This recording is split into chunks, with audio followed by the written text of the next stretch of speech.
ಕುರ್ಚಿ ಗಲಾಟೆ ಮುಂದುವರಿಯೋದಲ್ಲ, ಇನ್ನೂ ಸ್ವಲ್ಪ ದಿವಸ ಕಾಯಿರಿ. ಎಂಟರ್ಟೈನ್ಮೆಂಟ್ ಏನೇನು ಆಗ್ತದೆ ನೋಡಿ. ಖಂಡಿತವಾಗೂ ಕಾಂಗ್ರೆಸ್ಸಿಗೆ 140 ಸ್ಥಾನ ಏನು ಬಂದಿದೆ ಅದು ಅಜೀರ್ಣ ಆಗಿದೆ. ಅದು ಅದರ ಆರೋಗ್ಯವನ್ನೇ ಹಾಳು ಮಾಡಿದೆ ಆ ಮೆಜಾರಿಟಿ. ಹಾಗಾಗಿ ಏನೆಲ್ಲ ಆಗ್ತದೆ ಅದರಲ್ಲೇ ಡಿವೈಡ್ ಆಗಿದೆ. ವಿರೋಧಿಗಳು ಅದರಲ್ಲೇ ಇದ್ದಾರೆ, ಪರವಾಗಿರೋರು ಅದರಲ್ಲೇ ಇದ್ದಾರೆ. ಹಾಗಾಗಿ ಅವರ ತಂತ್ರಕ್ಕೆ ಅವರೇ ಆ ಪಕ್ಷವೇ ಬಲಿಯಾಗ್ತಾ ಇದೆ. ಸದ್ಯದಲ್ಲೇ ಸರ್ಕಾರ ಬಿದ್ದು ಹೋದರೂ ನೀವು ಆಶ್ಚರ್ಯ ಪಡಬೇಕಾಗಿದ್ದಿಲ್ಲ. ಆ ಪರಿಸ್ಥಿತಿಗಳು ಬರ್ತಾ ಇದೆ ಅಂತ ನನಗನ್ಸುತ್ತೆ. ಸರ್, ದ್ವೇಷ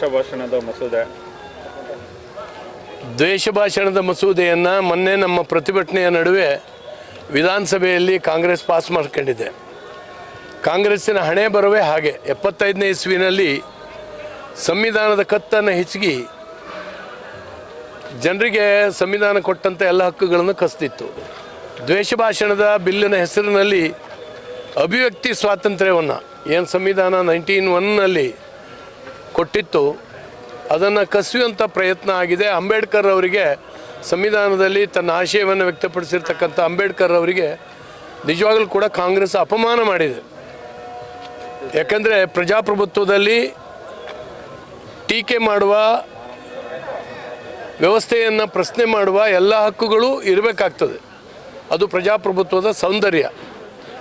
ಅದನ್ನು ಕಸಿದು ದ್ವೇಷ ಸಾಧಿಸುವಂಥ, ತನಗಾಗದಿದ್ದವ್ರು ಯಾರು ಕೂಡ ಪ್ರಶ್ನೆ ಮಾಡಬಾರ್ದು, ಮಾತಾಡಬಾರ್ದು.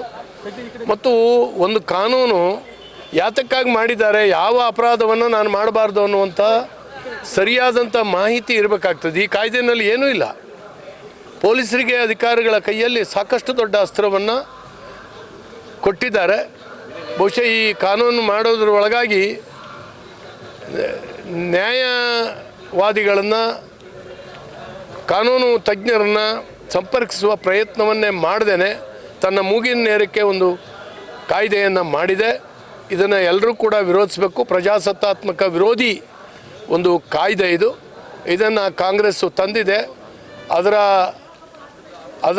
ಗಾಳಕ್ಕೆ ಅದೇ ಸಿಕ್ಕಾಕೊಳ್ಳುತ್ತೆ ಸದ್ಯದಲ್ಲಿ. ಹಾಗಾಗಿ ಇದನ್ನು ನಾವು ಖಂಡಿಸ್ತೇವೆ, ವಿರೋಧಿಸ್ತೇವೆ ಮತ್ತು ಸಾರ್ವಜನಿಕರ ಮುಂದೆ ಇಡ್ತೀವಿ. ನಾವು ಇನ್ನೊಂದು ಕುರ್ಚಿ ಗಲಾಟೆ ಇನ್ನೂ ಮುಂದುವರಿತೇವೆ. ಕುರ್ಚಿ ಗಲಾಟೆ ಮುಂದುವರಿಯೋದಲ್ಲ, ಇನ್ನೂ ಸ್ವಲ್ಪ ದಿವಸ ಕಾಯಿರಿ. ಎಂಟರ್ಟೈನ್ಮೆಂಟ್ ಏನೇನು ಆಗ್ತದೆ ನೋಡಿ. ಖಂಡಿತವಾಗೂ ಕಾಂಗ್ರೆಸ್ಸಿಗೆ 140 ಸ್ಥಾನ ಏನು ಬಂದಿದೆ ಅದು ಅಜೀರ್ಣ ಆಗಿದೆ. ಅದು ಅದರ ಆರೋಗ್ಯವನ್ನೇ ಹಾಳು ಮಾಡಿದೆ ಆ ಮೆಜಾರಿಟಿ. ಹಾಗಾಗಿ ಏನೆಲ್ಲ ಆಗ್ತದೆ ಅದರಲ್ಲೇ ಡಿವೈಡ್ ಆಗಿದೆ. ವಿರೋಧಿಗಳು ಅದರಲ್ಲೇ ಇದ್ದಾರೆ, ಪರವಾಗಿರೋರು ಅದರಲ್ಲೇ ಇದ್ದಾರೆ. ಹಾಗಾಗಿ ಅವರ ತಂತ್ರಕ್ಕೆ ಅವರೇ ಆ ಪಕ್ಷವೇ ಬಲಿಯಾಗ್ತಾ ಇದೆ. ಸದ್ಯದಲ್ಲೇ ಸರ್ಕಾರ ಬಿದ್ದು ಹೋದರೂ ನೀವು ಆಶ್ಚರ್ಯ ಪಡಬೇಕಾಗಿದ್ದಿಲ್ಲ. ಆ ಪರಿಸ್ಥಿತಿಗಳು ಬರ್ತಾ ಇದೆ ಅಂತ ನನಗನ್ಸುತ್ತೆ.